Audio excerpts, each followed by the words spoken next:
The T20 Indian Premier League is going to be double the fun this year, with women cricket stars like Harmanpreet Kaur and Smriti Mandhana taking the field even before their male counterparts. With 5 teams participating, the Women's IPL or WIPL is scheduled from March this year before the men's T20 tournament. It will be held right after the Women's T20 World Cup in South Africa, scheduled in February 2023.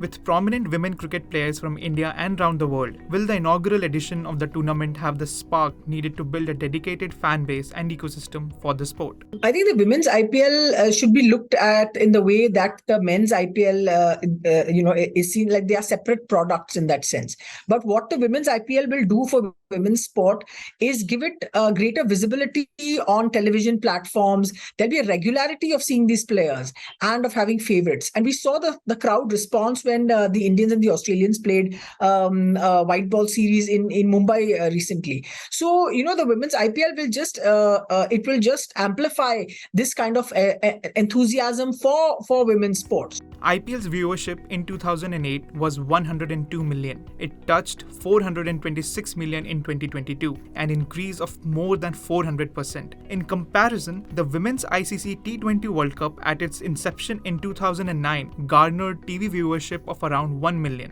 In 2020, the viewership of the Women's T20 World Cup between India and Australia touched 20 million in India, according to telecast partner Star Network. Despite the sharp jump, experts believe women's sports viewership still has a long way to go. So, what will it take for the women's tournament to find the right valuation, revenue, and profitability? So, if you look at the sports industry, we are talking about 10,000 crores. I mean, that's a big number, right? And out of that, 90% is cricket dominating. Maybe 3 to 4% of this is something where women's cricket can become in terms of size. Again, there are constraints. I think a lot of effort needs to be put in here in terms of branding, awareness, campaigns. A sport is something, which takes a lot of time to basically build in any country. So I think that is the thing here. So women's cricket also that way is like a very new proposition.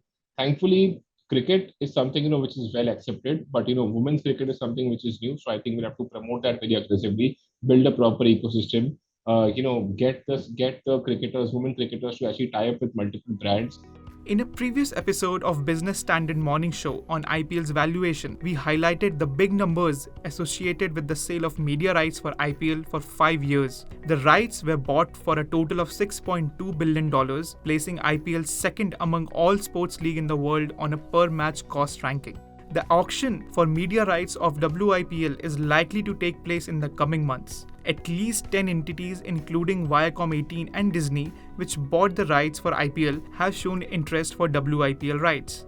My simple guess is that, if you look at the IPL, men's IPL, we're talking of 10,000 crores annually in terms of media rights. Okay, I think women's IPL is trying to start, as per media reports, with almost 25 to 30 matches. So the number of matches are actually becoming, 1/3 or 1/4 as compared to what the men's matches are. So on a per match basis, if we take that number, we'll have to kind of reduce this, for this IPL. So 10,000 crore media rights annually become 2,500 crore, right? Now, broadly, women's IPL can be a fraction, maybe 3 or 4% of this 2,500 crores in my view. The good news here is cricket is something, which is the highest watched sport in terms of viewership, both on TV and digital. The second good news is that the current IPL men's teams are the ones who are going to buy out the women's team. So there is already a branding, which is already being created. Reports suggest that at least 5 existing IPL teams, Chennai Super Kings, Rajasthan Royals, Delhi Capitals, Punjab Kings and Kolkata Knight Riders have expressed interest to own and operate a WIPL team. Speaking to an English daily, CSK CEO Kashi Vishwanathan said his franchise is keen to promote women's cricket and having a women's team will make CSK look good. But unlike the e-auction for IPL, WIPL auction will be closed room bidding. Reports stating unnamed sources said the BCCI has not set a base price for sale of teams. The decision is expected to keep investors across the spectrum to show interest and minimize potential losses.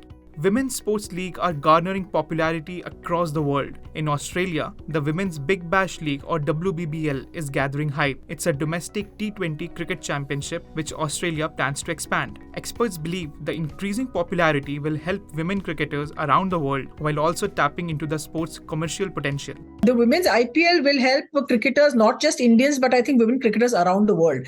England and Australia's attempts earlier are fantastic because and it's a result of a sustained campaign to promote women's cricket. The women's IPL will, I think, it'll change the financial dynamic that's operating in women's cricket. You suddenly hear of women doing courses with reference to being umpires, referees, and doing data analysis, scorers.